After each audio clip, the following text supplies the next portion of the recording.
Okay, so tonight is the second night of our 8-week cycle, and we're continuing our talks on the jewel ornamental liberation. So we're tonight we're going to be focusing a little bit on the second chapter as well as other chapters. I hope that you all had the ability to either download or print the Four Thoughts that Turn the Mind to the Dharma, because tonight I'm going to introduce that to everybody. And if you have your own copy of that, would be good. If you can at least take notes, I can screen share it so that you can see that. But this is one of the prayers that we recite on a regular basis in order to stabilize our view of the stages of meditation, of to understand who we are, the four thoughts that turn the mind to the Dharma. So if you've had a chance to take a look at that, that would be great. If you want to download it now, you can go to WhatsApp. I sent it to everybody again today.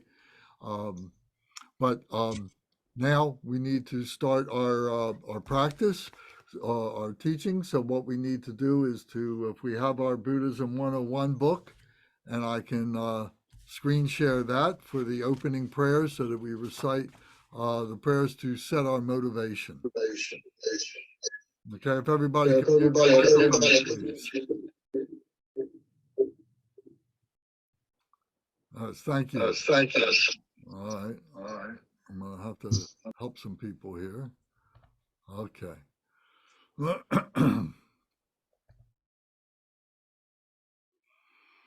Okay, very good. So we turn to page 1 in our altruistic motivation. I'm going to screen share this.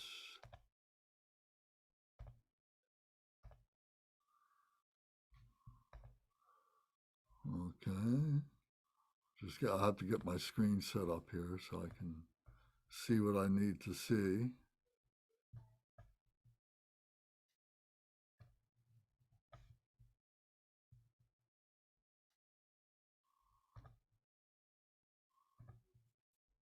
Okay, so we start with the opening prayer, the altruistic motivation.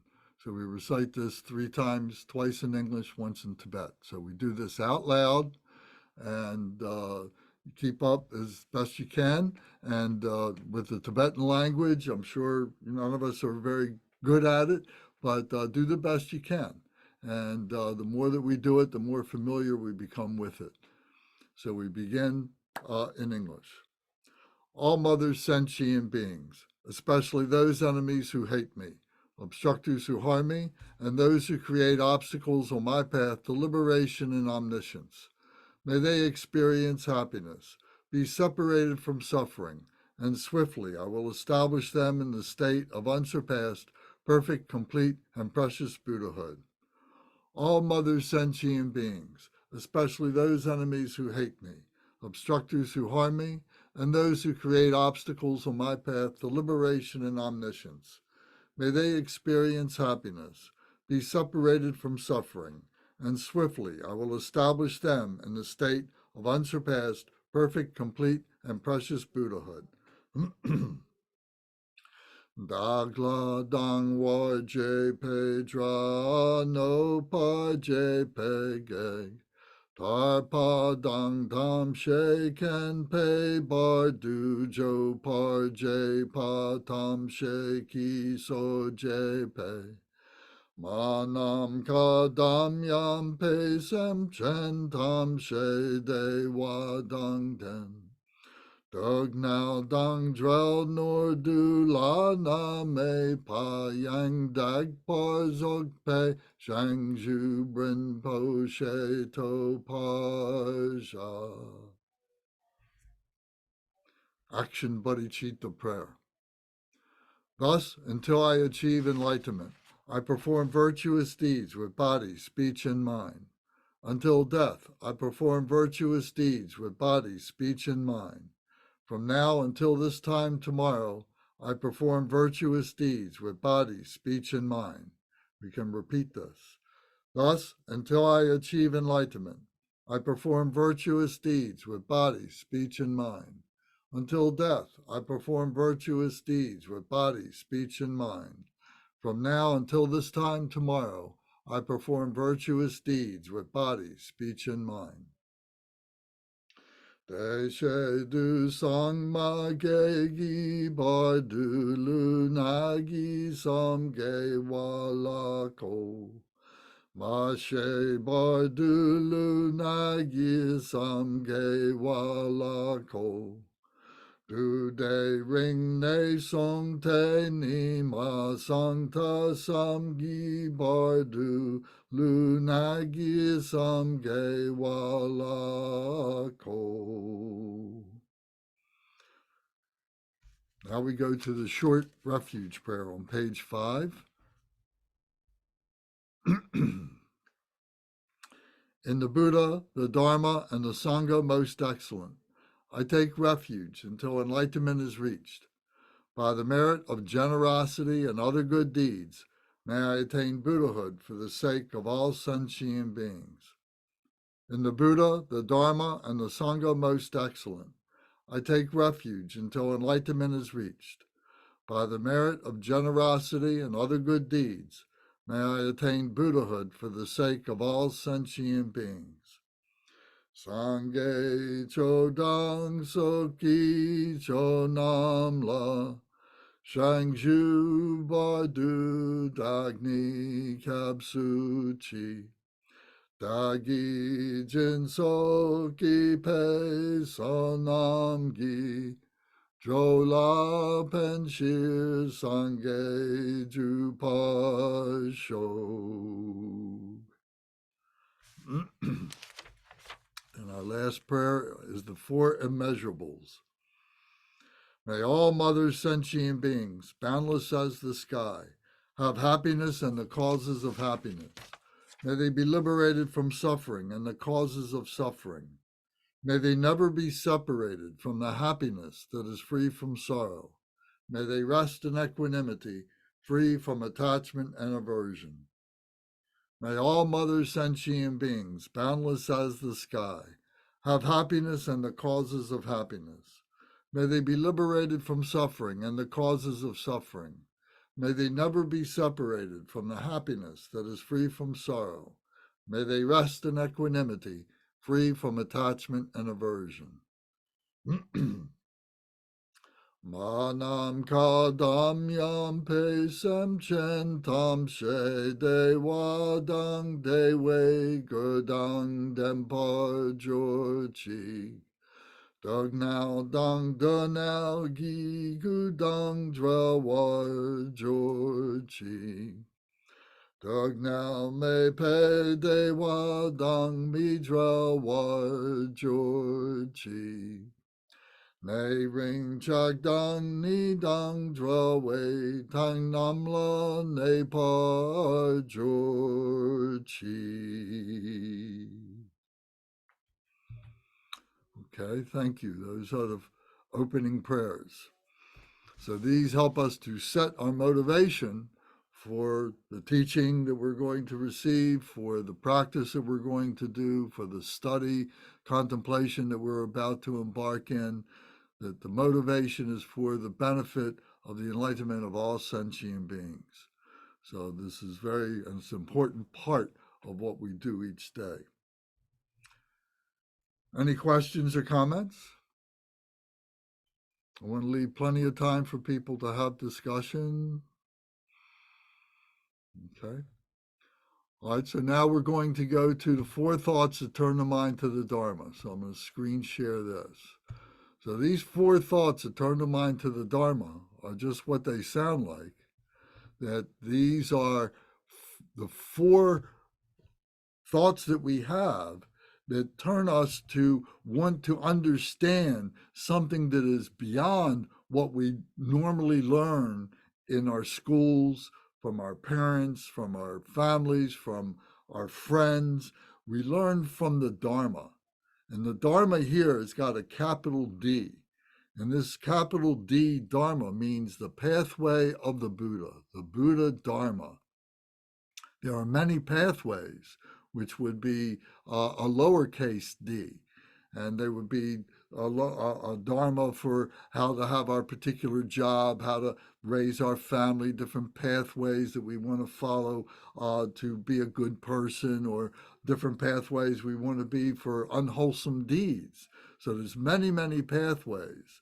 But when we choose the Dharma, the Buddha Dharma, we're talking about the pathway that will lead us to Buddhism, that will lead us to enlightenment, lead us to liberation.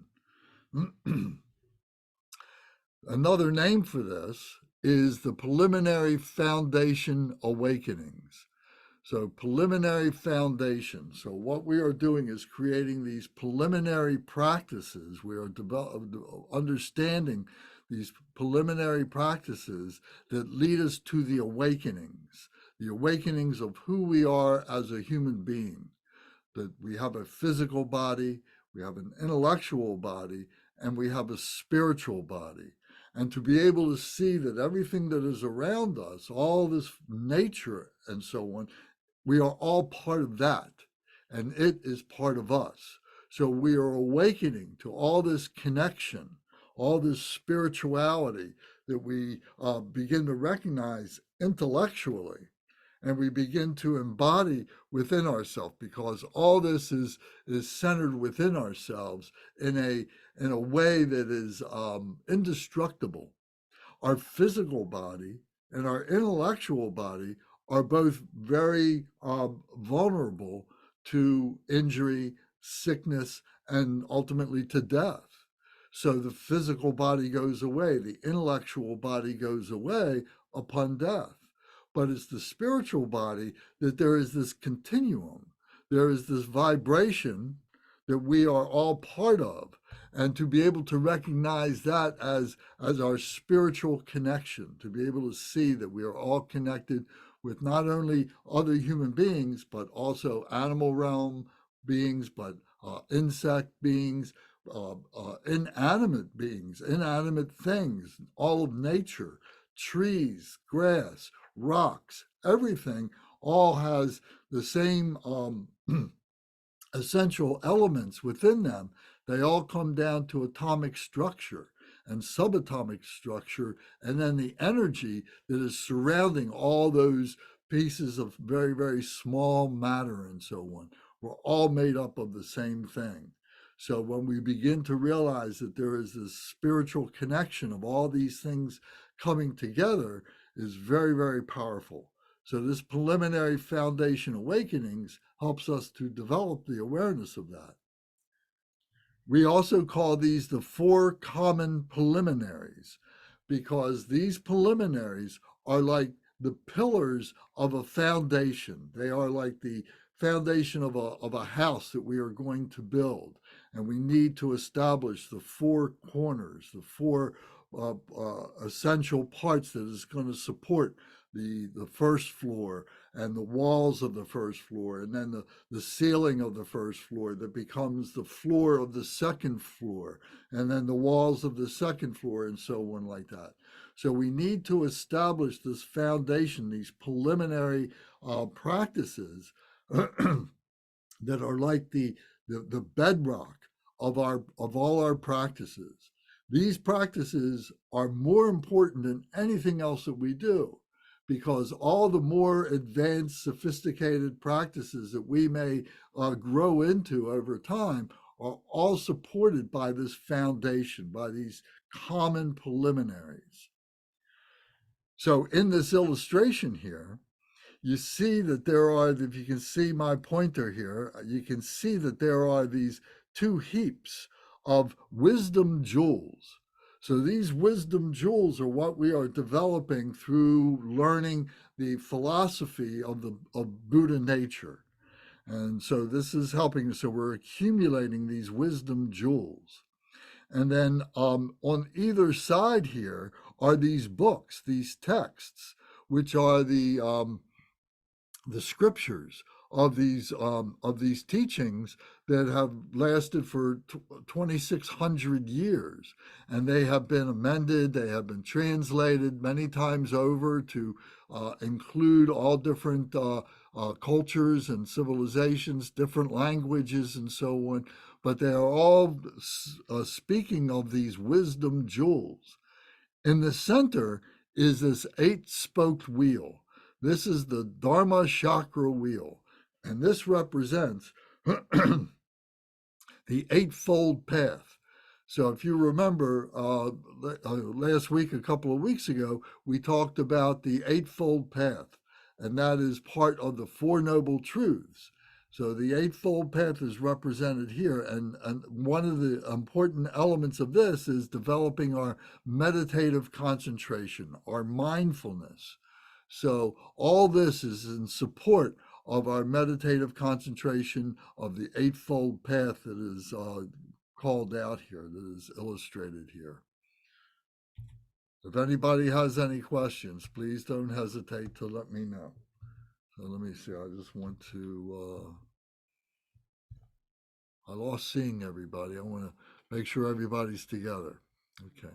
Any questions or comments?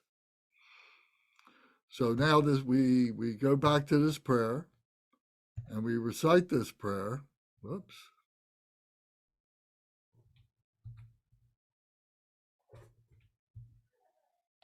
Come on.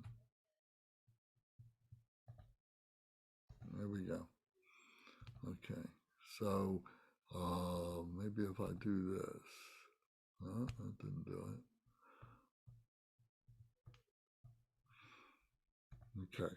So now we come to the first prayer. These are 4 prayers. These are 4 thoughts that turn the mind to the Dharma.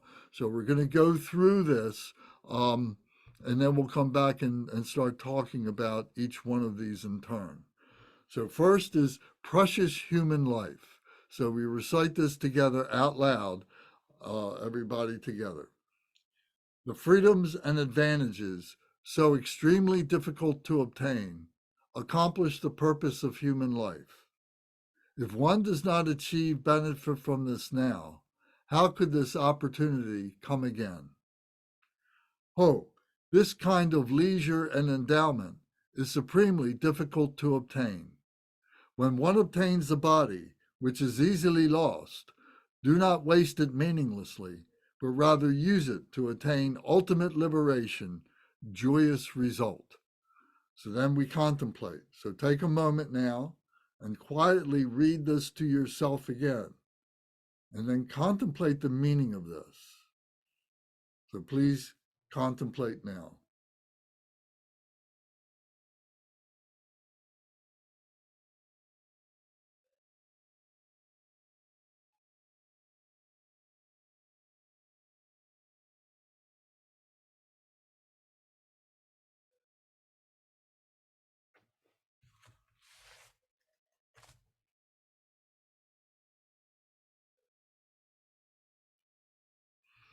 Okay, so now we're going to go to the next of these 4 thoughts is impermanence.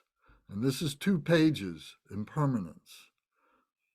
So we begin by reciting this together out loud again. Ka, no matter what has been done, nothing benefits at the time of death. Worldly activities, yes, they are lies. Ka, the 8 worldly dharmas are like a painted rainbow. Think you can put your trust in them? In the certainty of death, and knowing that nothing remains long, quickly accomplish liberation. Impermanence makes departure certain, like the shadow of the setting sun. Abandoning laziness and indifference, blaze like fire in fierce diligence.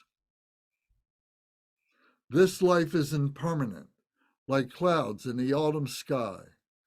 Birth and death migrators are the same as actors in a play or dance. The life of beings is like lightning in the sky, like water falling from a steep mountain cliff. It departs quickly, quickly. The nature of all phenomena is impermanence. Death is a certainty to all who are born. Death can descend any time, like a drop of morning dew on a blade of grass. Quick, it is time to make effort for the essence of the Dharma. So now we contemplate. So I'll go back to this First page on impermanence. So read this quietly to yourself. Think about the meaning of that, and then I'll switch to the next page.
Okay, so now we're going to go to the next prayer, which is the suffering of samsara. Samsara is this vast ocean of suffering that we are in the midst of. We may or may not recognize that, but we want to be able to see that everything that we have, everything that we see, everything that we imagine is just a temporary impermanence.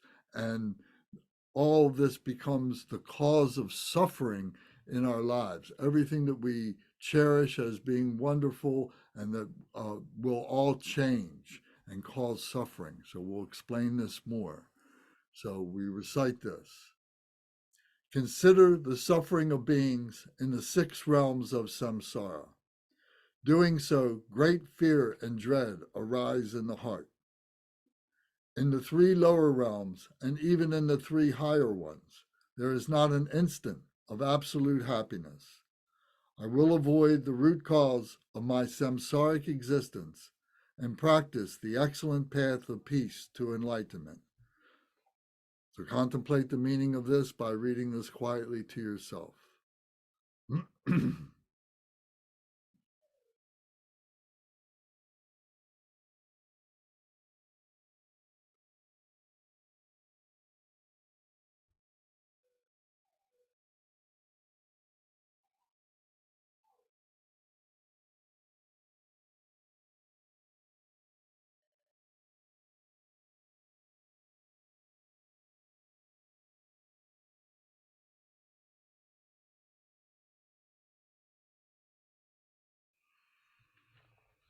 Okay, now we'll come to the third of the 4 thoughts that turn the mind to the Dharma.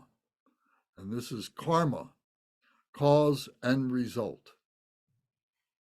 We recite this out loud. Even if one were a king at the time of death, one's possessions, enjoyments, friends, and retinue will not follow.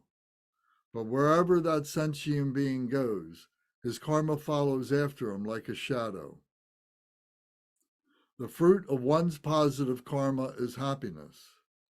Suffering is the fruit of negative karma. The inexorable karmic causation is the mode of abiding in all dharmas. Henceforth, practice the Dharma by distinguishing between what should be practiced and what should be given up. Contemplate the meaning of this by reciting this quietly to yourself.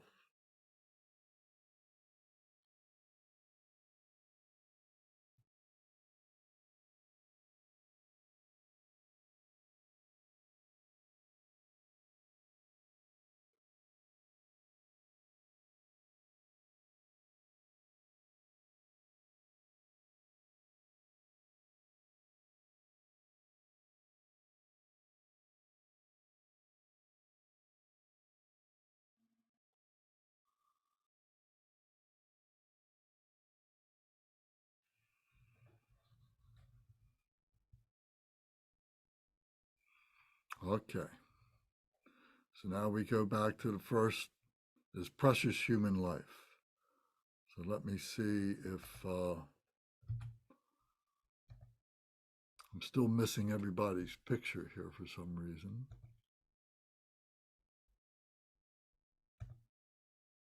Well, maybe if I do it this way. Okay.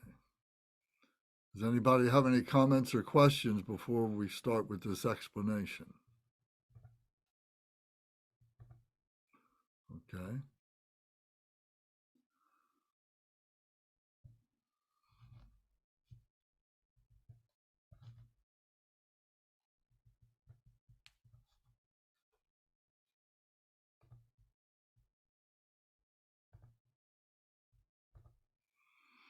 Okay, so precious human life.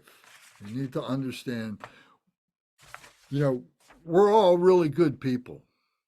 We've got this life that is a very good life. We're all living in a safe place. Most all of us feel safe that we're not going to have terrible things happen to us. We're in a time of confusion right now. There's no doubt about that. But at the same time, there are places that we could have been born on this planet that would have been much worse than what we are now. We have the ability to be educated. We have great teachers. We have great books. We have great libraries. We have many things that are available to us. There are people on this planet who are born in really difficult places. They have wars. They have famine. Uh, um, um, they have disease. So there's all different kinds of conflict and so on that's going on. So we're all very good people, but we're not that good. We have this life in order that we may continue on the path of perfecting ourselves, of being able to be perfect human beings, in order that we can recognize our true nature, which we call our Buddha nature. Buddha is a Sanskrit word that means awakened one, so that we all awaken to this true nature that we have, which is beyond all the changes, all the confusions that go through life, in the respect that we are not attached to them. We don't have aversion to them. We still are in the midst of this nature that is constantly changing, but we're not attached, nor do we have aversions to it. We're not bothered by it. We have transcended that portion of it. So, in that way, we call this our Buddha nature. We call this being a complete, realized human being, that all this happens within us. So, for us to be on that path, we say that we have a precious human life. So, this precious human life is a relative way of looking at our life relative to other people's lives.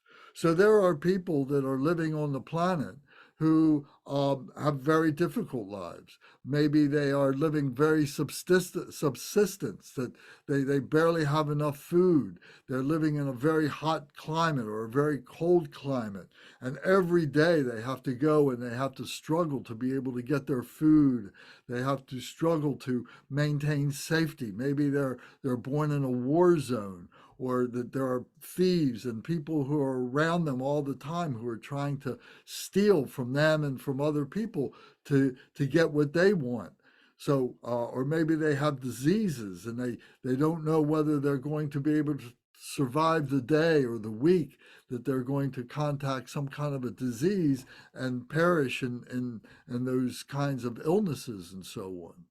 So those people are human beings, but they are suffering human beings who do not realize that they have this spiritual connection, that they have this spirituality about them. Last week, when we talked about the five Buddha families, the five families of the Buddha, and we talked about the disconnected family, we talked about the dubious family, we talked about the hearer family and the solitary realizer. If you remember, we talked about that. That was chapter 1 in the Jewel Ornamental Liberation.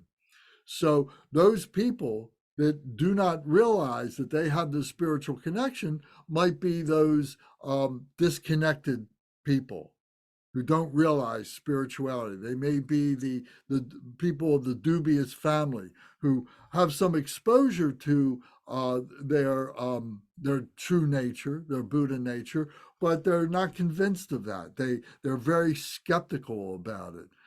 They're dubious about it. But the precious human beings, precious human life beings, are on a path to be able to really cultivate that preciousness, to be able to cultivate that spirituality. So we are precious human beings. To what degree we are is dependent upon how much we are devoted to these teachings and to these practices and so on. But hopefully, we are increasing that each time that we come together and each time that we develop our practice during the day and so on, that we're strengthening that we're creating a strong foundation. This is one of the four foundation pillars, if you will, of the four thoughts that turn the mind. We want to understand why it is that we have this precious human life. So we don't learn this in our regular schools. We may not learn this from our families. We only learn this by getting involved with spiritual traditions. And it doesn't have to be Buddhism. It could be Christianity. It could be Judaism. It could be Islam.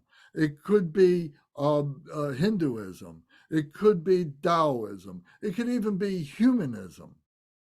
That there is this, that there are these values that we realize that are strengthening us and bringing us together as all beings. That instead of separating us of being beings, is bringing us together as beings. If other beings are suffering, that means that I have something with me that is suffering. I see their suffering, I feel their suffering, and it causes me to be suffering. It also may cause me to develop happiness for myself, but also to share that happiness with other beings so it relieves them of their suffering. And that is one of the hallmarks of being a precious human being, that we want to help other beings, that we want to do that. So as we are affected by suffering, we are also affected by happiness. We want them to be happy so that it will help us to be happy and all other beings and so on, like that. So coming back to this graphic here, let me blow this up. So it says the freedoms and advantages so extremely difficult to obtain accomplish the purpose of human life. If one does not achieve benefit from this now, how could this opportunity come again? So what are these freedoms and advantages? So the freedoms are these 8 leisures. We call these the 8 leisures. And this means to be free from the 8 unfavorable conditions. If we are born as a human being, as many human beings are all around the world, that they are born in unfavorable conditions. So it prevents them, it blocks them, it obscures their minds and their lives from being able to develop and recognize their spirituality. So what are these unfavorable conditions? So one is rebirth in the hell realms, where there's constant suffering. There's no opportunity to practice Dharma. They are an improper vessel. In their lives, their body, speech, and mind is not complete. It is like a sieve. And anything that you pour into it, like if you pour water into it, it just floats right out. They're an improper vessel. They're not able to hold that. Another of the unfavorable conditions is rebirth as a hungry ghost in the hungry ghost realm. And these beings are tortured by mental burning, no opportunities to practice Dharma. They too are improper vessel. These beings are suffering from greed. These beings are miserable because they cannot be satisfied. They're like having a vessel that has holes in it, has big holes in it, and when or rather upside down. And when they pour water into onto this vessel, it doesn't go inside. It's just splattering all around because it's upside down, and the water cannot penetrate inside the vessel. They are imperfect beings. They're improper vessel. So we're going to talk a lot more about each of these realms coming up on the Sunday teachings that I sent everybody a message about. So in April, we're going to be talking much more detail about these realms. So continuing on with these 8 unfavorable conditions, the third one is rebirth in the animal realm, where beings are mostly overpowered by their stupidity. There's no opportunity to practice Dharma. They too are an improper vessel. So these beings don't recognize who they are. They're easily enslaved. They're easily controlled. They're wild. They can't be taught very many things. Some animals can be domesticated. These animals may have emotions. They show love. You particularly can see that in their family love, where the mother animal is raising its offspring and very devoted to it, but they don't recognize exactly who they are. So these, so we're not rebirth in the animal realm. The fourth of these is rebirth among barbarians, where there is difficulty in meeting spiritual beings who believe their negativity is positive behavior. So if we look at history and we think about the barbarians, we think about prehistoric human beings who were always fighting for food, always fighting for land, always fighting for dominion over the men and women and enslaving them, using them as sex objects to have children and growing up in their midst and so on like that. And these barbarians would do terrible things to other beings in order to conquer them. So we've seen it in more recent times, maybe ancient times, but where there's marauding herds of people that are coming from one nation, sweeping across continents and just barbarically killing beings that get in their ways, just taking swords and cutting off their heads and doing terrible things in order to claim the land and claim the treasures of those people, of those nations, and so on, acting like barbarians. And we've even seen that in our own lifetime. The terrible things that have been happening where we've been seeing people that act like barbarians and go in and terrorize a nation of people and cutting off their heads and cutting off their arms and legs and doing terrible things to them and so on. And these barbarians think that this is heroic. They think that this is positive behavior. They have absolutely no remorse for this. It actually is their badge of honor in their society. So we're fortunate not to be born in this. So if we were to be born in this, this would be unfavorable conditions to be able to develop, to cultivate our Buddha nature, our true nature. The fifth of these is rebirth as a long life God, that to abide in non-conceptual state, no mental activity, no opportunity to practice Dharma.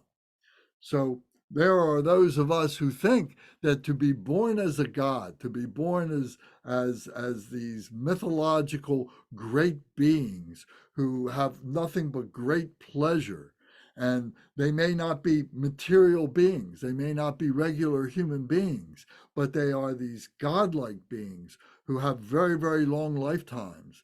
And these cultures of people may look upon them like as the god of rain, the god of sunshine, the god of fertility, the god of thunder, all these different natural things that they are assigning to these gods. These gods, though, have no mental activity. They have no opportunity to practice Dharma. They are just mental aberrations of being a human being. So we're not born as a long life God. We're not born in that. So then the sixth one is to be rebirth among people that hold wrong views. They do not understand karma. So these are beings who feel that they are nihilistic, that there is no sense of morality, that we don't have to have a sense of morality. There is no justice in what we do. We can go through life and do terrible things to ourselves, to other people, to the world itself, and that there's no retribution for that. There's no price that has to be paid for that. So they don't understand karma. They don't understand karma is action that we take that is created by the causes, and then there are results from that karma, from those actions that may have negative results to those. So people who do not believe that have wrong views do not recognize that there is this order of human morality, of human justice, of human loving kindness and compassion that we need to be able to develop and to show for each other. So this is another of the eight unfavorable conditions. Then the seventh one is rebirth in a land that is absent of a Buddha, of an awakened one. And there are many places on this planet that we can look at where they haven't had a teacher who has appeared to be able to give them a sense of value, who they are as human beings, to be able to recognize them as set apart from other beings, from the animals and from the insects and so on, to be able to show them that they are part of nature, but at the same time that that there is a spiritual connection that we have with nature, that we have with all beings. So this Buddha is awakened one. It doesn't necessarily have to be the Buddha Shakyamuni as we practice, although if it is the Buddha Shakyamuni or a Buddha like this in our tradition, there is a rich culture of understanding. There is a rich many texts, many teachers to be able to elaborate on what all this means. So there's a great library of understanding what it is to be born with this characteristic of being born a Buddha, a noble being, an awakened one.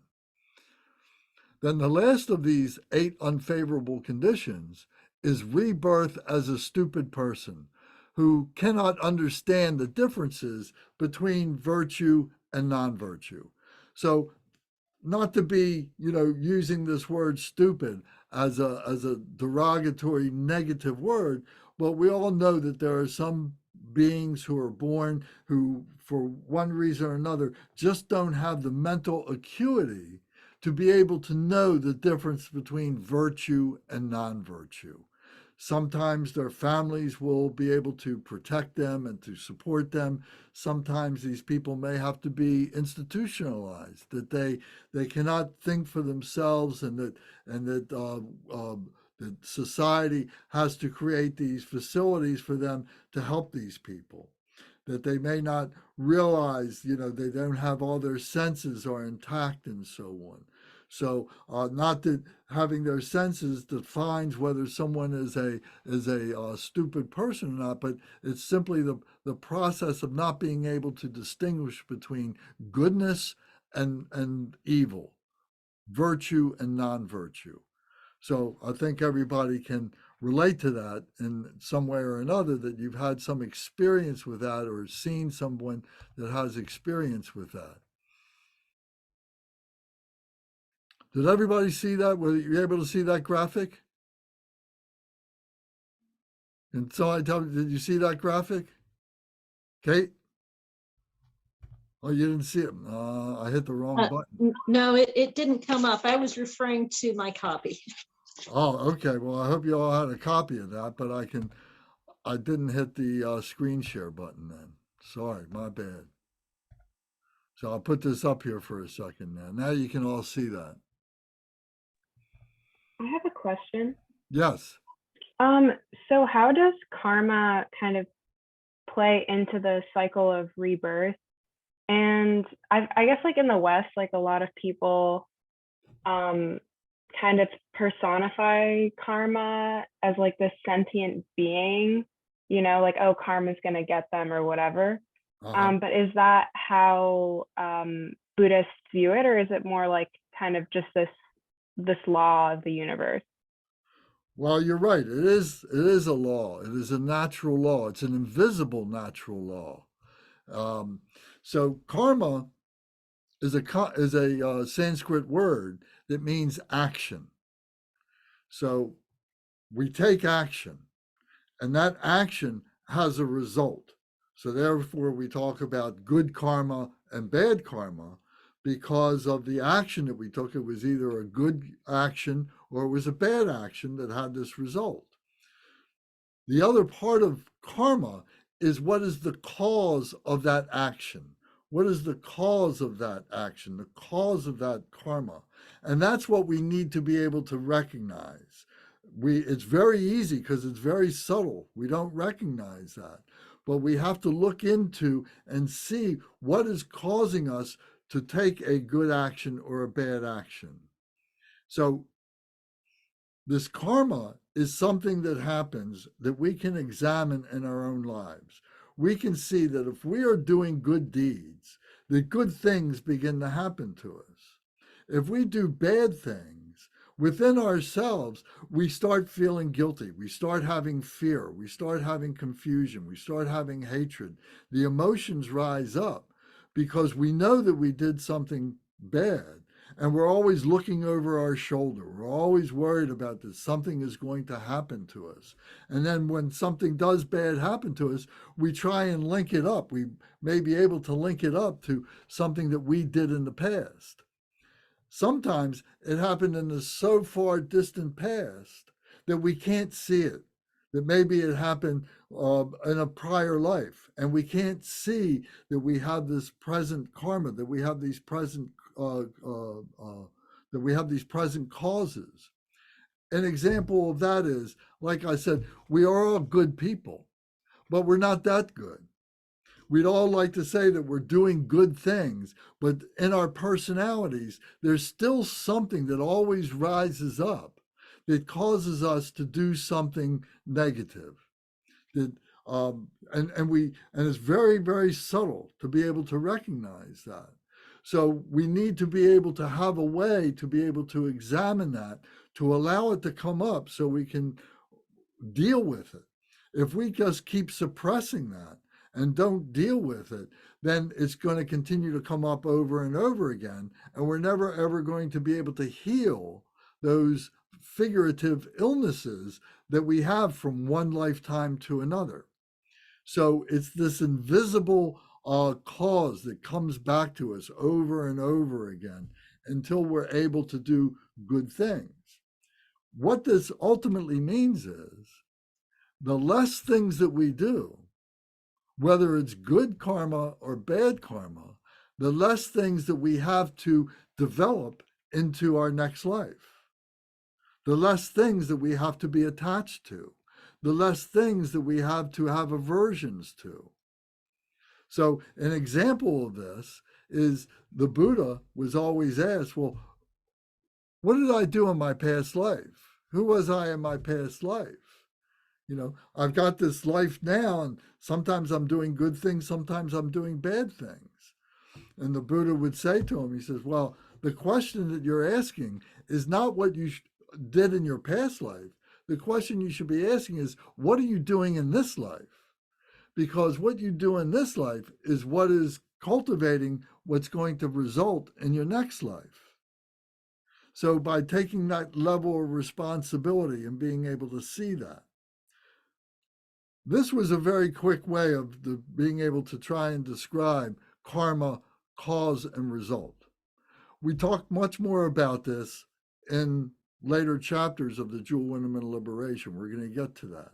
But it is a really, really good question. And we are causing karma all the time. We have to learn to take responsibility for it, for the good things that we do and for the negative things that we do. The more responsibility we take, the more we're able to control ourselves, and the less karma that we engage in. Thank you.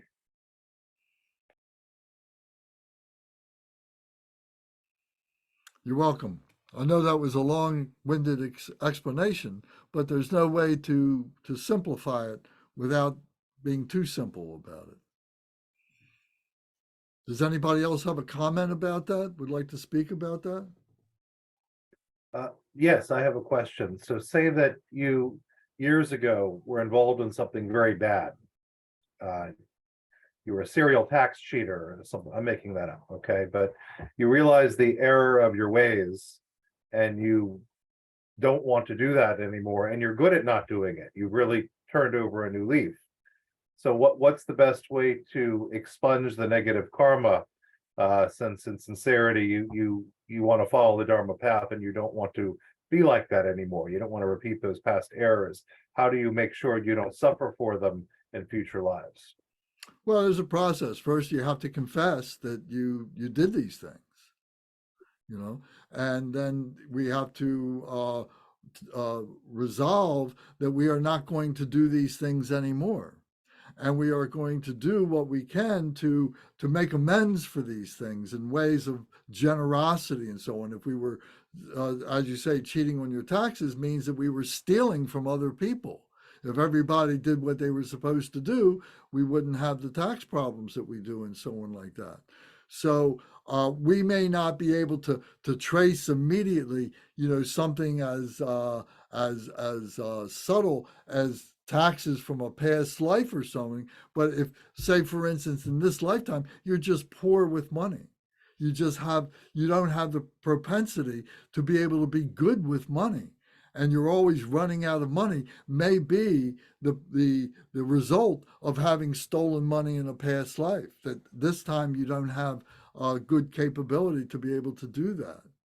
So by engaging ourselves, by educating ourselves, we may be able to correct that. We may be able to be better with money, or we may be able to trust other people that can help us with money if we're bad at that. And maybe we can exchange something that we're good at, like, say, maybe being a carpenter. And okay, I'll help you to build a house or fix something in your house. You help me with my money problem, something like that. So it's being part of a society, being part of a group of people that help each other.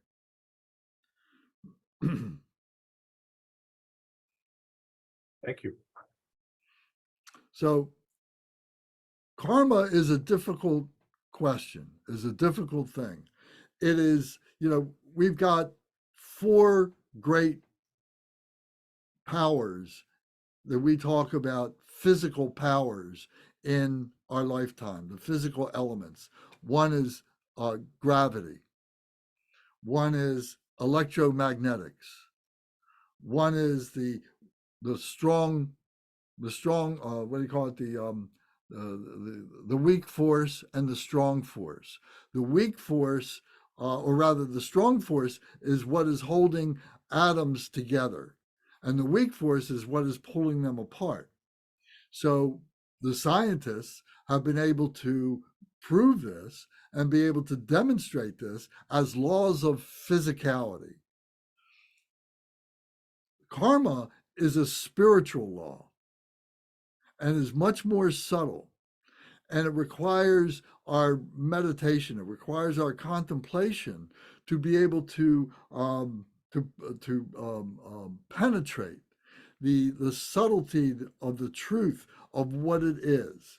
So by recognizing who we are, seeing our lives as this continuum, and being able to see, oh, the things that I can remember, the good things I did, the bad things I did, and see the results that happen in our lifetime, to be able to see it in our family members, then we begin to build up a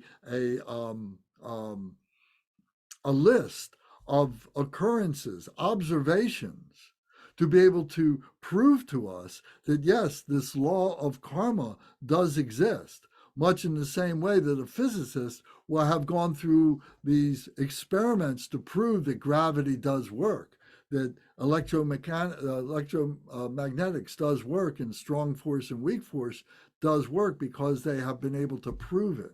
So we need to be able to prove karma through our meditations, through our contemplations.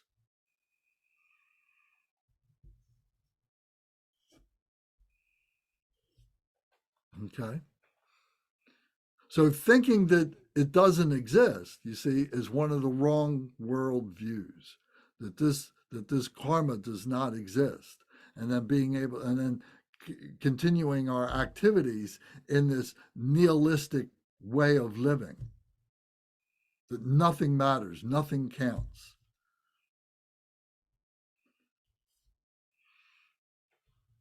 Okay.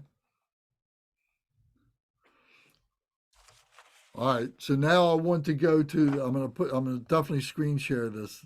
Sorry, I didn't do it right last time.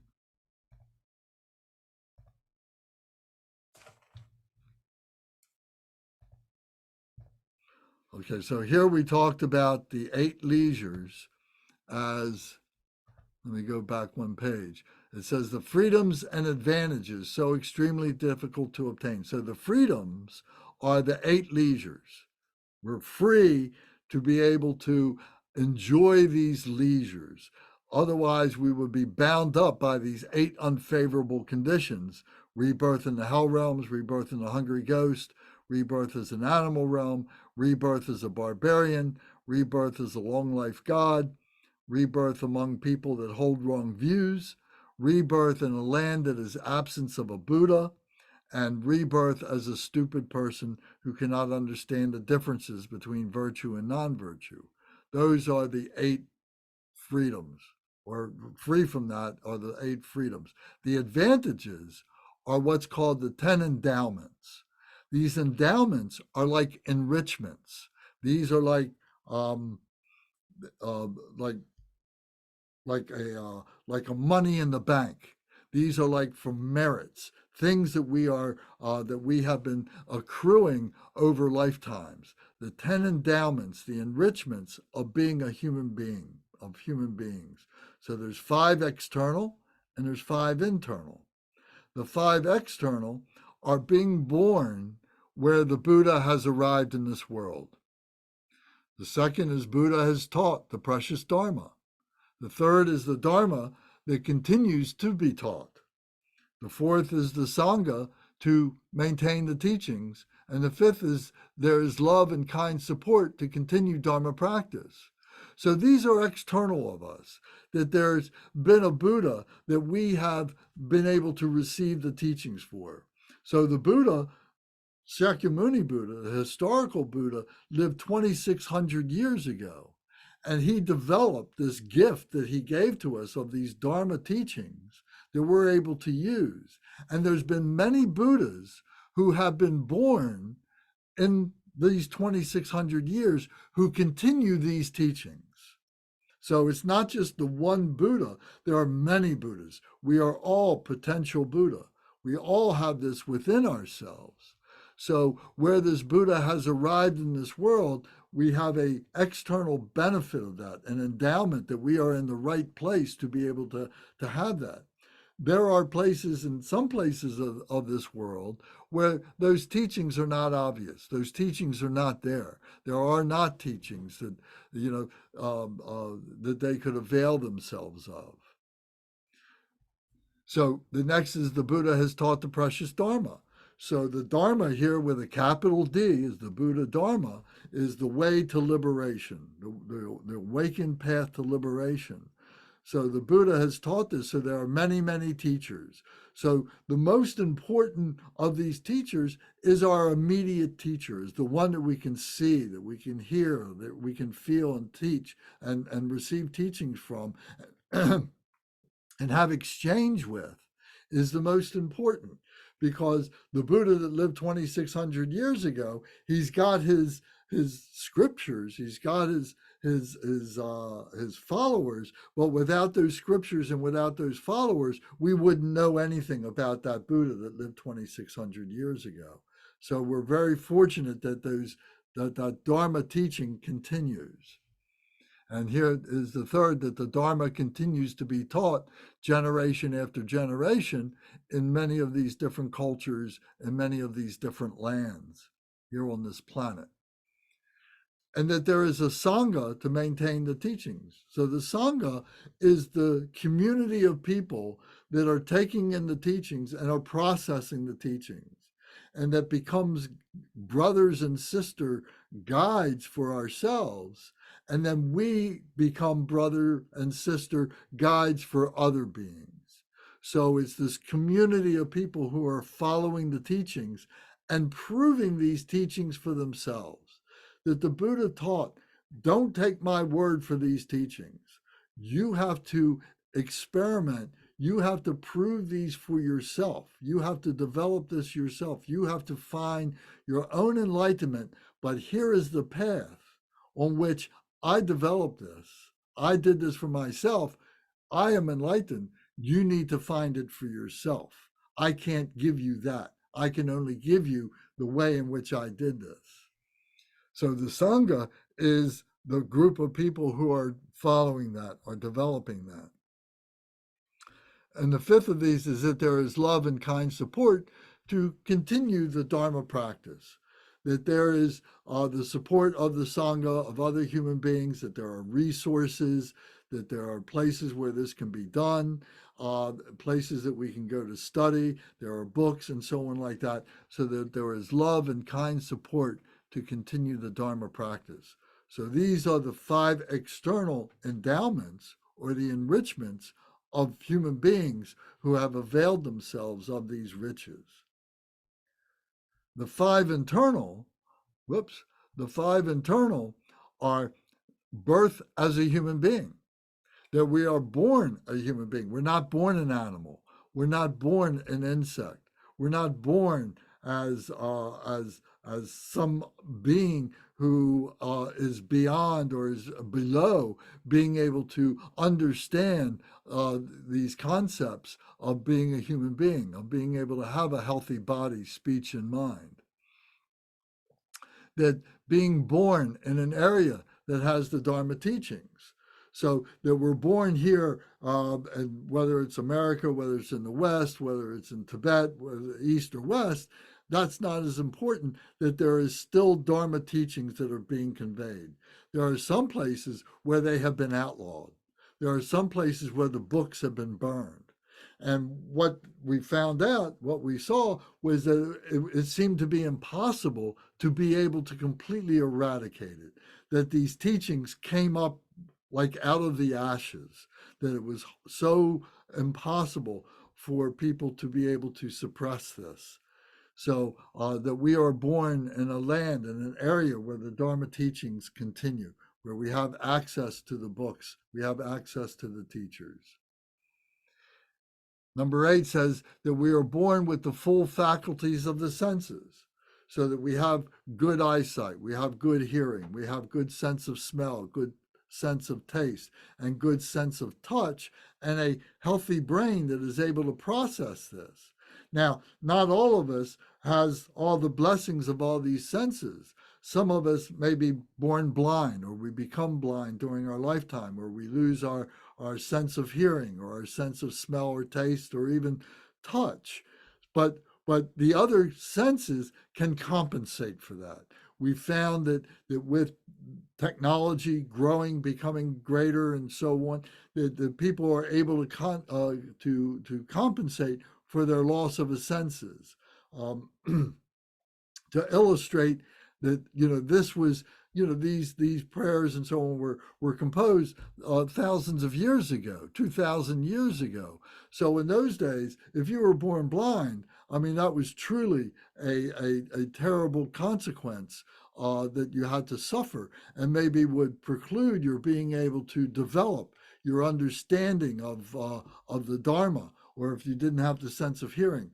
But now in these contemporary times, as I say, we have technology that helps us to do it, and that there are people with the mental acuity to be able to overcome those handicaps that they may have because of their other senses. Number 9 is not having committed the 5 heinous crimes. So the 5 heinous crimes are the evil deeds. So the evil deeds are broken down to be able to say that not killing a father, not killing your mother, not killing an arhat. An arhat would be a great practitioner, a great being, uh, causing no injury to the Buddha, and not causing a schism in the Sangha. So the injury into a Buddha might be physical injury that we're causing, someone who is on the path, like the Arhat, not causing that, but also to the books, also to the facilities, to not the images, the paintings, and all the things that are there to help us to remember, to help us to practice the teachings and so on, not causing those kinds of crimes that do that. A schism in the Sangha means a split in the Sangha. Sometimes people will say, oh, I don't like this teacher, and I'm going to split off a bunch of people here, and I'm going to have my own teachings and be able to promote myself as an enlightened one, as a Buddha, and that they should ignore those other beings, creating a schism, creating a fracture in the group, in the community, or something like that. So we've seen where this has happened in Buddhism. We've seen it happen in Christianity and Judaism. We've seen it in all these different practices where this has happened, and it is a great suffering that comes to many people because it leads to a great deal of confusion for many, many generations, and people take matters into their own hands, and wars can develop out of that, and from one religion against another religion. There's many ways to be able to see the schisms in the Sangha, the schisms in a spiritual society. So not having committed those frees us, enriches us to be able to experience life as a precious human being. And then the last one is that we ourselves have devotion to the Dharma, that we ourselves have this realization, we ourselves have this recognition that there is this yearning within ourselves for truth, that there is this yearning to recognize that, yes, there is a connection that I feel with all people, that I have a love for all people, and I think that people are all basically the same, and they have a love for me. And that I have a compassion for those who don't feel that way, who are suffering from illnesses or confusions, wrong views, that I have a compassion for them and I want to help them. And if I were to suffer those confusions myself, that there would be beings who would help me to be able to overcome my sufferings. So having a devotion to that connection, a devotion to that Dharma, are is the last of the internal endowment that we have in order to benefit all beings. So this is what it is to be a precious human being, to recognize that we have these features all within our grasp, all within our means to be able to do these. And we need to seize these opportunities to do this. If we just become complacent and we turn our back on these things, we miss these opportunities. And maybe we've done that in past lifetimes. It's quite possible. But now we are in this lifetime.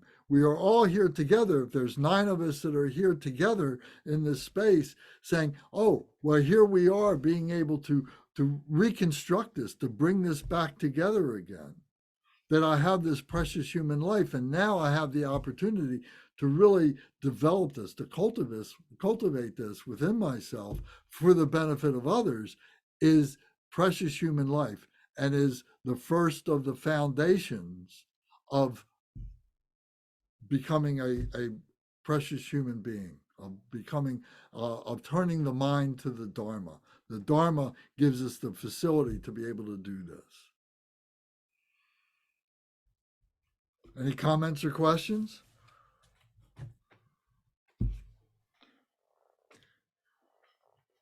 Now, these prayers are meant to be recited every day, along with the opening prayers that we recite for our motivation to be able to do the practices, to do the teachings, and so on for the benefit of others.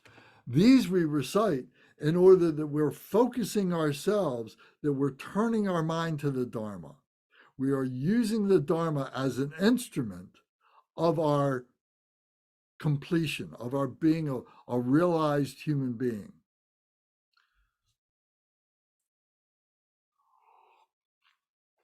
So if you can print these, if you need me to print them for you, I will, and I will mail them to you. So if you tell me you need it, I will send it to you.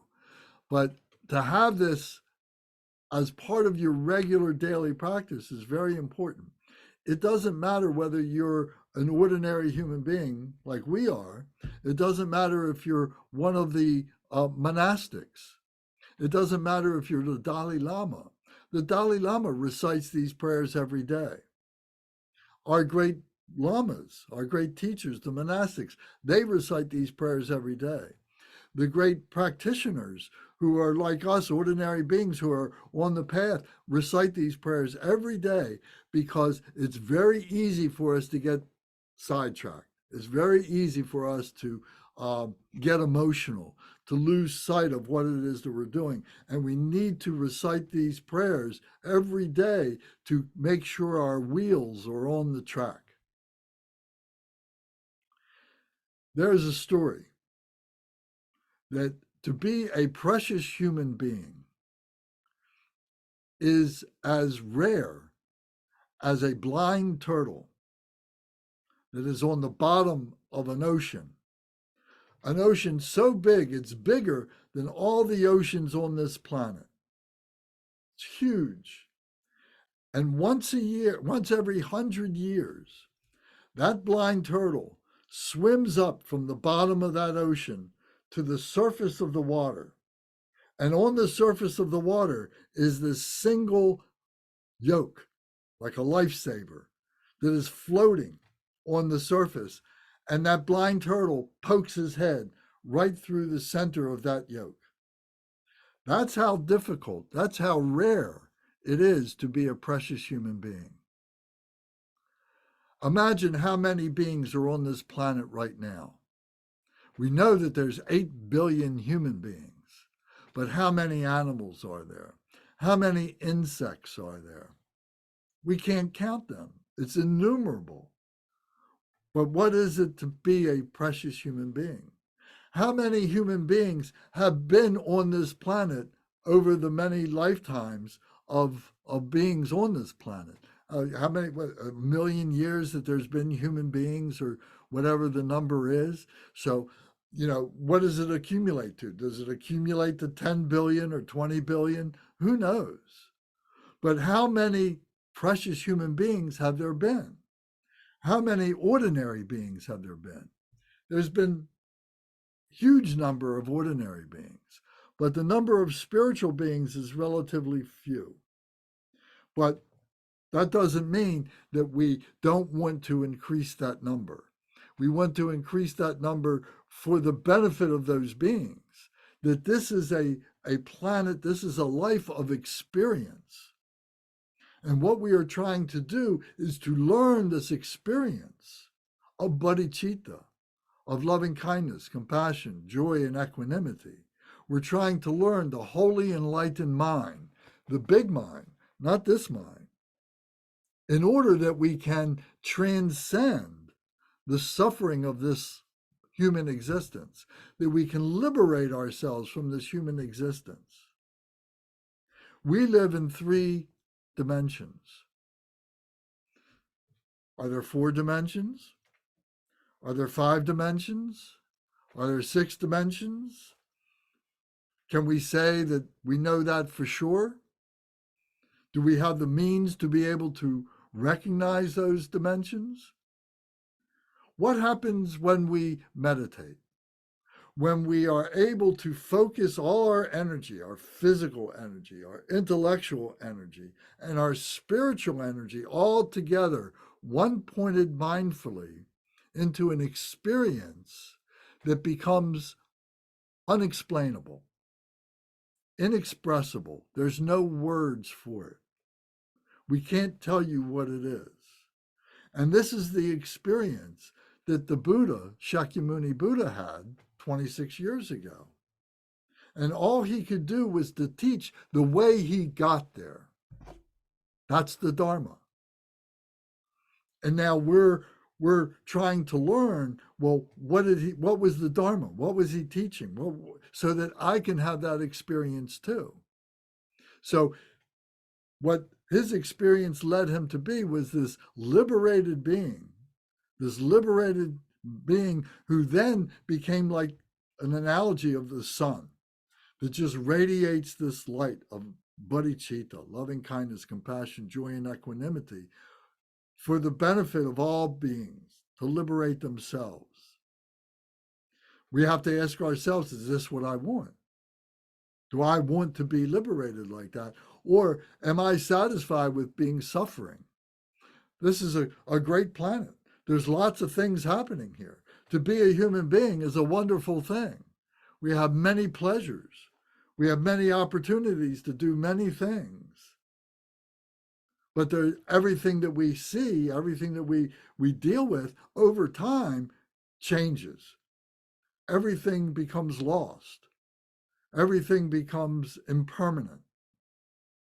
Everything turns to some form of suffering or another. So are those moments when we have what appears to be all this happiness worth all the suffering that we and other beings have to go through? Can we say, oh, we can create that happiness here on earth so that earth becomes like heaven? Do we have that ability? Do we have the ability to be like a God that can transform this, if that's our definition of a God, to be able to transform all the suffering into nothing but goodness, nothing but happiness? Or is there a reality to this that we say that this is the human condition that lives in the three-dimensional existence, and that there are other dimensions, and that when we meditate, when we truly meditate, when we get to that point of being able to transcend our very thoughts, that we are going into those other dimensions? And we have those experiences of being in those other dimensions. And we don't realize that it's happening.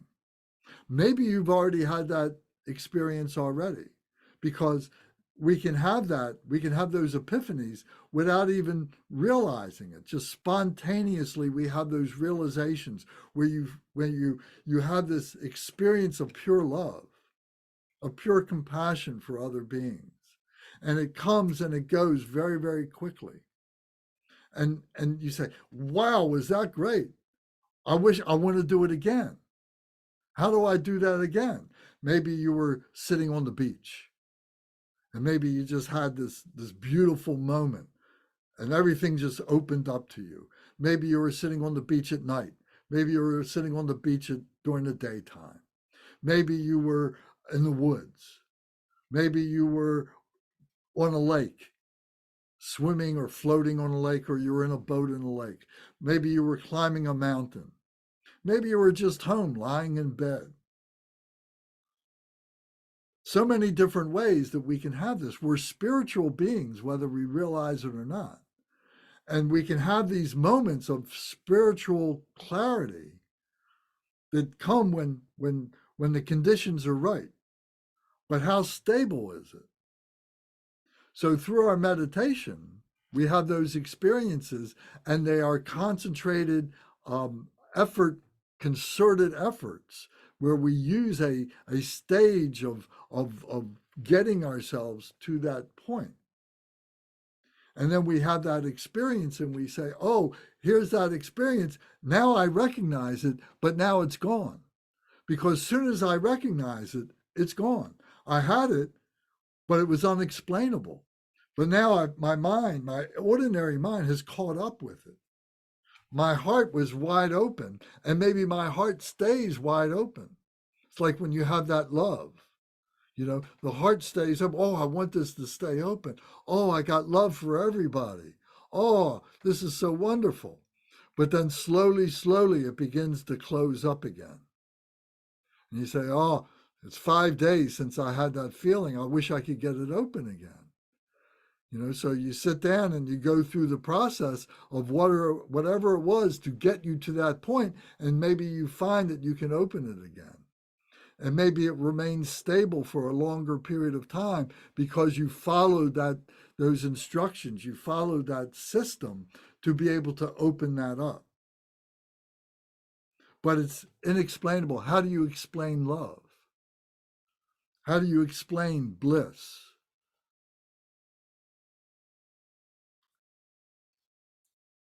Another metaphor for that is, how do you explain the taste of sugar, the taste of sweet? How do you explain that to somebody who's never experienced that? And you're trying to say, oh, it tastes like this, it's like this, this happens, you feel good, a smile comes on your face and everything. And still, you're not able to explain the experience of sweet until you give them a sugar cube or a teaspoon of sugar or something like that. They put it in their mouth and they say, oh, that's it. So that's an analogy, that's a metaphor for opening our heart up to our holy enlightened mind. Once we open it up, we say, oh, that's it. Now I understand. Now I realize what it is to be a holy enlightened being. I realize what it is to be a Buddha. I realize what it is to be the Christ. I realize what it is to, maybe you could say, be God, maybe to be Yahweh, whatever tradition you follow, whatever the essence of that is in the embodiment of a human being, now you've experienced. But how stable is it? So it's by following these 4 thoughts that turn the mind to the Dharma as a pathway, as a system, to be able to get to do that over and over and over again. When it gets lost, to be able to get back to it. It's a system. It's not an exclusive system. You could follow Christianity, it has a system. You could follow Hinduism, it has a system. You could follow Muslim, it has a system. All these different traditions have a system. And the essence of it is the same. That love, that bliss, that compassion, that humanness of being able to recognize this holy enlightened mind within ourselves. It's the Buddhism, for me anyway, and maybe for some of you and for many others, that is so articulate in the pathway, in being able to describe all the different aspects of being on the path, when we fall off the path, how we get back on the path, what all the dynamics are, what we need to do, and so on, how we recognize all these things. It's so rich in being able to articulate all that it becomes a favorite system of many of us. So for myself personally, I've studied the major systems over my years. I started doing this when I was 24 years old. I was having experience when I was a kid, being a spiritual being, and it wasn't great profound, but it was something that made me realize I got something within my heart center that is pure love. And then as I got into my 20s, I started reading and studying and going to spiritual places and talking to spiritual people, and it wasn't, and I was making great progress. I loved it all. I was a Jesus freak and a Krishna freak, and I did all those things back in the 60s and the 70s. But when I found the Dharma, then I found a system that was the most articulate, the most evolved, the most mature, that I was able to wrap my 21st century brain around, my experience as being a contemporary human being. That it wasn't something that was steeped in mystery. It reveals all the mysteries.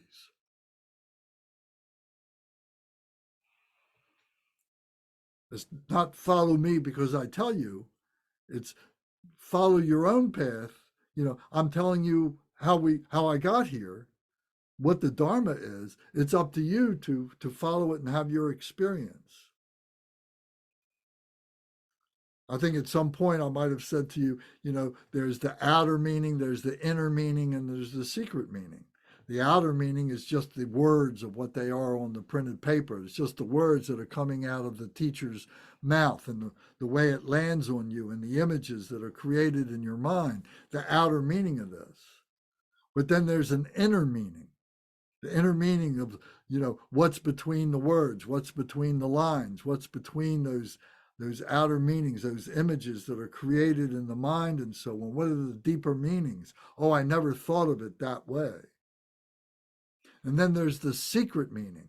The secret meaning is your experience with that, how you experienced it. Your experiences are just as valid as my experiences, or just as valid as the Lama's experience, or just as valid as the Buddha's experience. So to open yourself up to that, to allow yourself to do that, give yourself permission to do that.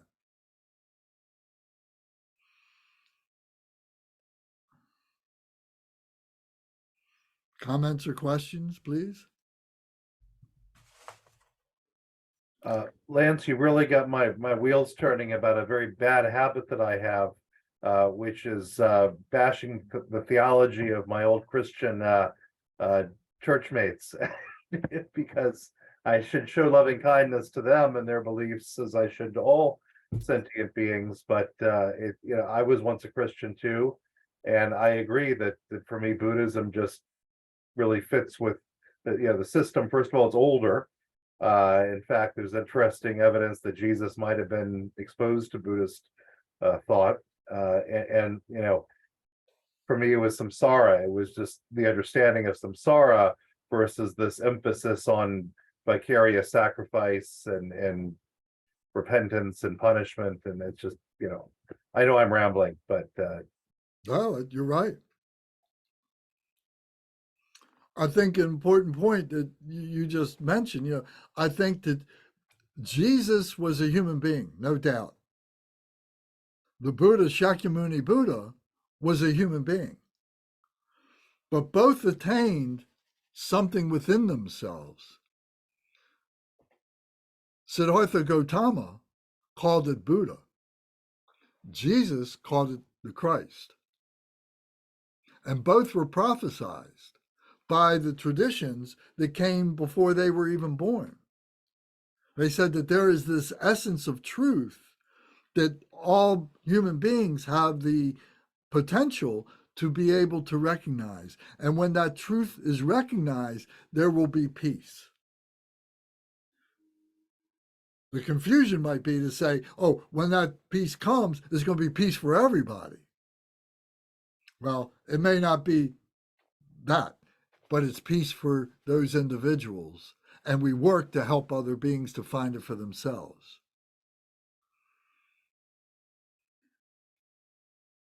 So I look at it, I'm still a Christian. I'm still a Hindu. I'm still, I love all those books. I love all the teachings. I love what they represent. And I can look at it as layers, as dimensions. I could define it as that. Whether it's necessary to do that, it's true. It's just a figment of my imagination. It's just a mental fabrication that I create to help me to understand. you could also learn from a Thomas Merton or a John of the Cross, Absolutely. independent from the Vatican and the bureaucracy, so to speak. Absolutely. Great, great philosophers, great thinkers, great spiritual beings, great realized spiritual beings who would say the very same things that we're saying right now. There's not this exclusivity. Oh, this is the only tradition. This is the only way. We don't say that.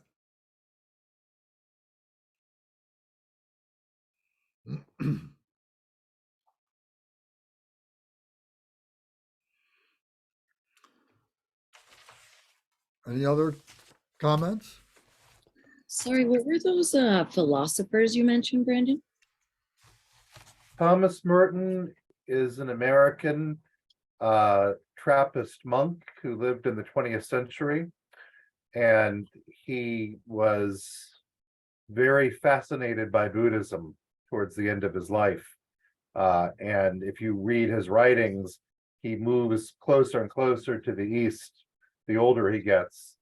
And then he went to Thailand, and he died tragically and mysteriously young. He was also a strong opponent of the war in Vietnam, which I think is a very good thing that he opposed that war. But now I'm getting into politics, but I shouldn't do. So that's Thomas Merton. And then St. John of the Cross was a Spanish philosopher and priest who lived in the early Renaissance, I believe. And he wrote a book called The Dark Night of the Soul. That's his most famous book. You're Thanks. welcome. Thanks. Yeah, there's many great writers, many great beings. Yes. Ken Wilber is somebody to look at. Ken Wilber. Ken Wilber is another. David Bohm or Beam was a physicist who began to recognize the spirituality of our lives, and he was a great physicist who was on the level of Einstein. So there's great beings. Thank you. All this talk reminds me of Leo Tolstoy, you know, the writer of War and Peace. If you read some of his like collections, and he has like many collection of greatest sayings, you know, and a lot of them are from Buddha. Like he studied Buddhism a lot, and he gets fascinated by Buddhism just as much as Christianity. Yes, thank you, Alex. Good to see you tonight. Thank you. So this is all part of chapter 2 in the Jewel Ornamental Liberation. This is called the working basis, the precious human life. To understand spirituality, to understand the primal cause, our Buddha nature, the awakened nature of what it is that we are an expression of, that we are a manifestation of, we need to examine what our humanness is, what our human nature is. This is our working basis. So we need to be able to explore this. So these 4 thoughts to turn the mind to the Dharma, this first one, precious human life, is the first part of that. That's chapter 2. As we go through the next chapter, then we're going to go into impermanence. Then we're going to go into the suffering of samsara. Then we're going to go into karma, cause, and effect. So each one of these is going to be the next few weeks to be able to talk about these 4 thoughts. So to start doing this prayer, along with the other prayers that you're doing right now, is very good practice. You're going to start developing more and more synapses closing. You know, you're going to start recognizing the way these things come together. You're going to start having inner connections. You're going to start having secret connections. So we invite you to do that. We give you permission to do that. What we are doing is working on 3 faiths. There are 3 faiths. We have the faith in the teacher. We have the faith in the scriptures, in the books. We have faith in the system that we're learning about, the culture of that system and so on. We have faith in that. We may not understand it, but at this point, we are putting our faith in it. We're willing to say, I'm going to learn from this teacher. I'm going to learn from these books, and I'm going to try and focus and get everything I can out of that. If I do it, you know, for one session, for one day, for 1 week, for 1 month, you're going to get a benefit, but it may be a very small benefit. But the more that you penetrate this, let this penetrate you, the deeper it becomes, the broader it comes, the more experience that you have with it, So I have faith that I'm going to do this and I'm going to work on that. In order for us to do that, we have to have a yearning faith. We have to have something within ourselves that has gotten us to this point to say, you know what, I want to start coming to these classes, Buddhism 101, or I want to start tuning in on Zoom with this Kempo or that Kempo, this teacher, that teacher, and so on. Start reading these books. I want to start doing that, but it's all fundamentally coming from my own yearning that there's something there. That faith in myself, that yearning is true. And it is worth finding out what it means in this particular tradition, maybe what it means in that tradition, in addition to this tradition over here and that tradition there, and be able to recognize then that all these traditions are speaking about the same thing at the essence level, Where they differentiate is the way that they're practiced, what clothes you wear, what kind of a room you might have, what kind of prayers you might say. That's where it begins to differentiate. And that's not bad by itself.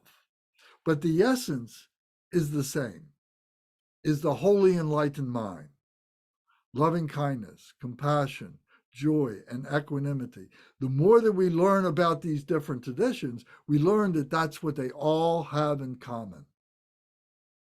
That's why we say, Om Ahong, my body, speech, and mind, to become body, speech, and mind with all the enlightened ones. Does that mean it's only Buddhists to become enlightened? No. Christians can become enlightened. There are many enlightened Christians. There's many enlightened Jews. There's many enlightened Muslims. There's many Hindus, Taoists. All these beings all have the potential, and many of them have realized the potential. So to recognize the faith in oneself, that you have this yearning that is worth investing in, that is worth cultivating and growing and understanding more about it. So that's the second faith. The third faith is what's called the clear faith. The clear faith is when you invest the time, when you invest the energy, when you invest the education, when you invest the practice, that you begin to have realization. You begin to have experience. All of a sudden, it opens up for you. It may be just for a moment, just the click of a finger. But all of a sudden, you say, oh, there it is. I've experienced that now. And having that clear faith that it's working. And then that brings you back. You want to come back. You want to do it more. You want that clear faith to be your everyday consciousness, clarity. You want to be clear all the time. Right now, it's like we have veils over our eyes, veils over our heads, veils over our hearts. But as we remove those veils, things become clearer and clearer and clearer. And it's those moments of epiphany, it's those moments, those aha moments that never leave us. We have that moment and it may be gone, but I know, wow, there was something there that happened that was really what I've been looking for, that what the books, what everything has been talking about. So the three faiths are the faith in the teacher, the faith in oneself, the yearning faith, and the clear faith. Anybody have any thoughts about that? Have you experienced that before?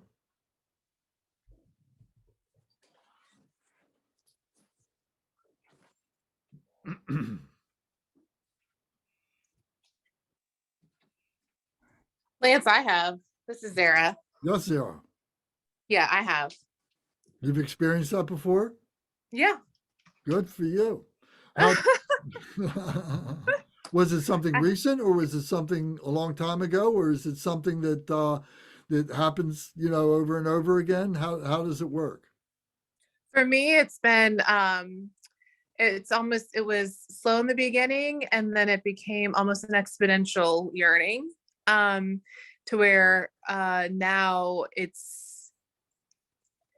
like almost daily, where I like some, like the books you've given me. I'm reading Milarepa right now. Like my I just want to I'm like, I want to understand as much as possible of the conceptual stuff, the knowledge, so then I can like really breathe and feel it. So the yearning and that motivation and intention, it's like almost like I hit a threshold where now it's like trending up quickly, right? Where like I was slow, and then like something has happened in like the past several months where it's like, aha, it's all connecting.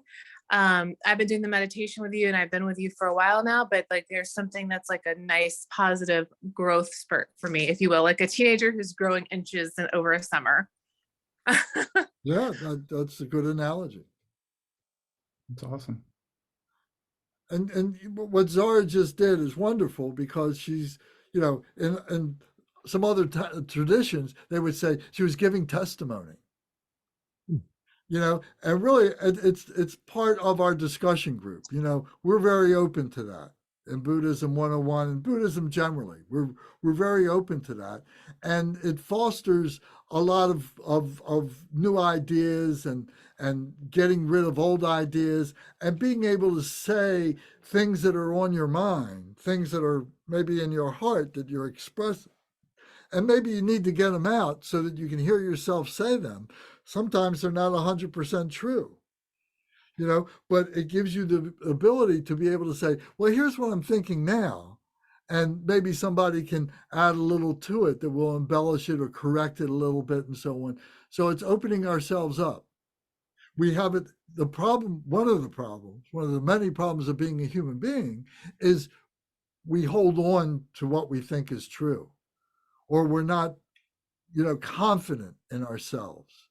So we hold back, and it just kind of puts us a little bit, further into our self-aggrandizement, to our how you say, to our ego. I don't want to risk blowing my ego, so I'm going to hold on to what I got. But it's a process, and open yourself up to it and have discussion is really, really healthy. Yes, Alex. Yeah, I just want to add, like, also for myself, I've been going through these stages over the years, and I think even since my high school or like early college. So initially, like for me, I was interested in yoga and yogic philosophy, and but then later I also studied Christianity, a little bit of Bible, and then but a lot of things in Christianity actually is hard stuff to understand. It's like very, very esoteric. Later I realized, so it was very confusing to me. And then when I studied Buddhism, it kind of break everything down for you quite clearly. But then still, initially just an information, and then once I digested, I thought, oh yeah, that actually makes sense. Makes a lot of sense. So in that way, I build the faith just on that makes sure that it made sense to me, common sense. But now I'm kind of like a little bit more into neurobiology, neuroscience, and all that. And here I found also lots of confirmation in terms of how we are wired from the inside, how stuff works.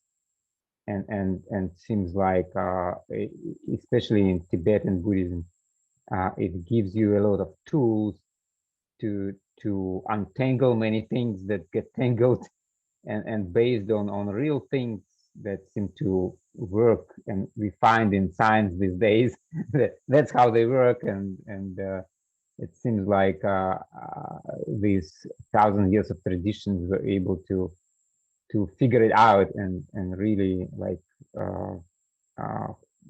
based on real things, as opposed to be maybe some theories or speculations, things that work, for us as human beings the way our brains made, all that. So in that way, I built my faith is now more like substantiated by science in a way. So that's just want to share. Very good. Yes, there's a spiritual science. Yeah. You know, and to be able to use the tools of scientific investigation to our spirituality is really meaningful. And you know, I mentioned Ken Wilber before, who was a chemical, you know, he was a chemist or whatever, you know, a doctor of chemistry who began to apply his, you know, procedures and chemical investigation into his spirituality. And he, when he started writing his books on spirituality, and he would always give in the last chapter, he would always give a homage to his Buddhist practice, that this was helping him. And his books are full of these graphs and illustrations, which could be used, which were the type of things that would be used for chemical analysis, physical chemical analysis, he's using for spirituality. So it's you know, those lines have been crossed. It's very, very good. It's very, very helpful. Yeah, if people are interested in like the interface of like with science and Buddhism and Tibetan Buddhism, there's a lot of great stuff. And they have them online of like with the Dalai Lama's Mind and Life conferences, Yes. where he meets with like the different themes for different ones, like with neuroscientists and physicists and stuff, and they have like big dialogues. It's pretty cool. Yes. So, And I must say, I was very fortunate to have His Holiness visiting NIH, where I used to work. Oh, And cool. he had like a conversation with NIH director, and that was a very special moment. I was very lucky to win that ticket to get in there. very That's good. awesome. So it was a great experience. Very good. Thank you. Yeah, there's a great And of book. course, he didn't lose a chance to say that we scientists is like kindergarten babies in terms of science of the mind, you know, compared to 1,000 years tradition of Yes. Buddhist philosophy. Yes. And I agree. Emanuela wanted to say something. Yes. Yeah, sorry, go ahead. Okay. Emanuela? Fine. You're fine. Yeah, I read the Dalai Lama book, The Universe in an Atom or something. It kind of sums up, yeah, exactly what we're talking about. Yeah, it's really good. And actually, speaking of which, I minored in physics. I'm really into science, but yeah, that's why I love Buddhism. I feel like it's like the words to quantum mechanics for me. And that's why I don't want to say I have blind trust in it, but it just makes so much sense. It's like the physicists don't even have words for a lot of this stuff, but you guys have had it for 2,600 years, you know. It's pretty amazing. Yes. But actually what I wanted to say, hope I don't bring it down, but like we're talking about, you know, trust the teacher, trust the teaching, trust the system. In the last few years, I'm getting the opposite on like the systems that like we're leaning on as human beings, you know, like financial, political. But yeah, it's almost like the opposite learning. I mean, it's been kind of obvious for my whole life, but it's just like crashing down pretty hard on like, you know, and that's why Buddhism helps a lot, because it is something that you can trust, it seems, for me. Well, yeah. And how does that trust come? Because it's not teaching us, here's the way you have to do it. It's not dogmatic. It's saying, here's the way I did it, but it's up to you to integrate it into your life. Mm-hmm. So I think that's one of the things that keeps it pure. Emanuela, I know what you mean. It's like in the words of Cat Stevens, I've been crying lately thinking about the world as it is. I mean, I get that. Yeah. Right. So we repeat these things over and over again. You know, the basics kept getting repeated over and over again. And so we're on this wheel and we keep, you know, we keep refining, we keep purifying the thoughts that we have, the actions that we engage in, and so on. And it purifies. And then we find ourselves going to the next level. And then we purify those things for some time. And then we go to the next level after that. So it's kind of like a spiral. It keeps going around, but as it's getting purified, the spiral is getting tighter, is getting, simpler, is getting more precise as you get to the point. And the point of the spiral is where we become Buddha, where we recognize our Buddha nature, where we become Buddha ourselves. So whether it's in this lifetime or other lifetimes in the future, it doesn't matter. It's being on the path that is the most important part. That's what we're trying to develop. That's what we're trying to do, is realize that's where the perfection is being on the path.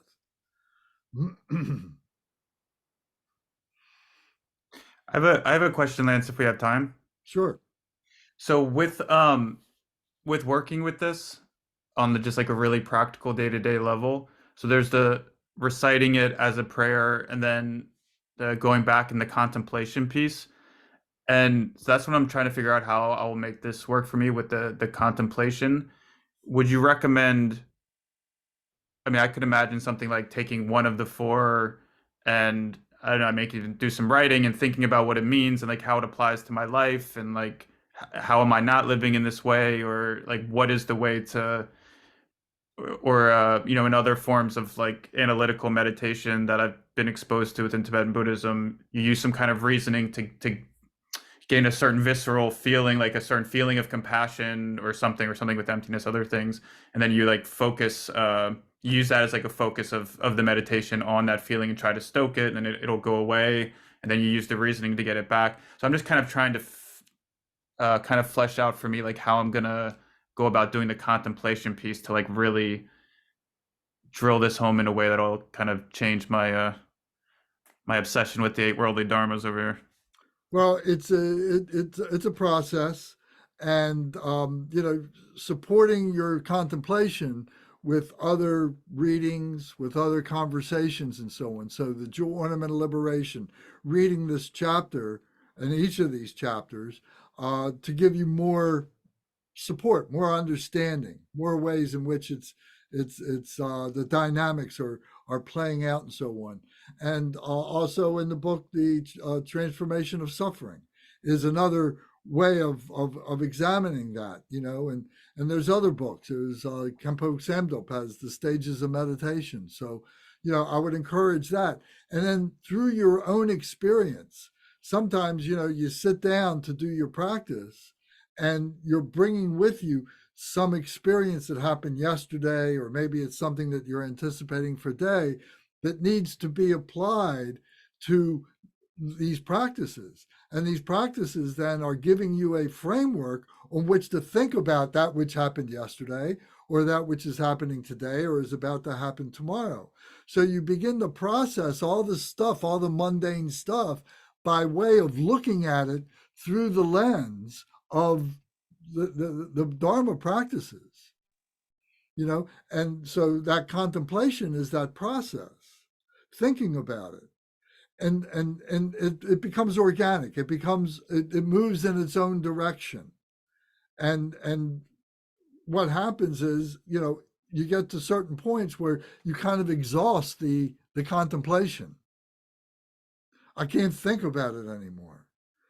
And then, but you're resting, your body is rested, your intellect has become rested because you've exhausted it. And now you have that meditation experience. Now you have the experience with what it actually means in your life and so on. So that's the meditation. So you have to give yourself the opportunity to do it.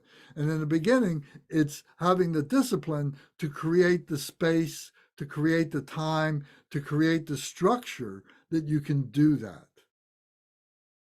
It doesn't, it can happen spontaneously, but it's very, very fleeting. It's uncontrolled. When we have our dreams is a window into that, but we can't control our dreams until we become very, very advanced. We could do that. But in meditation is controlling the mind. There's a science to it, and we're learning the science to do that. Thank you. That's super helpful. And so it sounds like you're saying just trying to embody it using it as like a lens to look at things, and then just like through the intellect, bringing it over and over, and then that will exhaust it Right. And to a do the point where it becomes prayers. more and more visceral. And do the prayers, because the prayers are Yeah. always reminding us of compassion, loving kindness, compassion, joy, and equanimity. They're always grounding us in that. You know, that's what we need to recognize. That is the thing that carries us through the day. All this other stuff is fabricated mental games.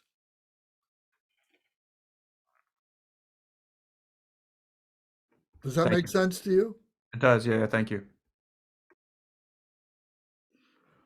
All right. Well, thank you all for coming. We need to do our dedication. So if you have your prayer book, and I will screen share that so we can recite these prayers together.